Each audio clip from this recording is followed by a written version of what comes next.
صرف پیسے کا ہونا رزق نہیں ہے، نیک اولاد، اچھا اخلاق اور مخلص دوست بھی رزق میں شامل ہیں۔ غیبت کرنا کمزور آدمی کی آخری کوشش ہوتی ہے۔ تجربہ انسان کو غلط فیصلے سے بچاتا ہے، مگر تجربہ غلط فیصلے سے ہی حاصل ہوتا ہے۔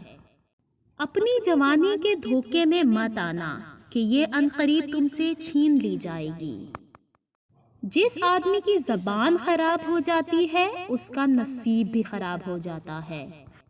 جو ظلم کے ذریعے عزت چاہتا ہے اللہ اسے انصاف کے ذریعے ذلیل کرتا ہے۔ جسے تقدیر پر یقین ہوتا ہے وہ اپنے اوپر نازل ہونے والی مصیبتوں سے نہیں گھبراتا۔ جب تمہارے دل میں کسی کے لیے نفرت پیدا ہونے لگے تو فوراً اس کی اچھائی کو یاد کرو۔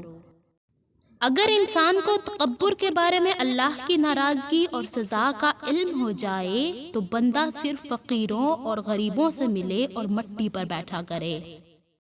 آج کا انسان دولت کو خوش نصیبی سمجھتا ہے اور یہی اس کی بد نصیبی کا ثبوت ہے۔ حضرت علی سے پوچھا گیا کیسے پتہ چلے گا کون کتنا قیمتی ہے؟ فرمایا جس میں جتنا زیادہ احساس ہوگا وہ اتنا ہی زیادہ قیمتی ہوگا۔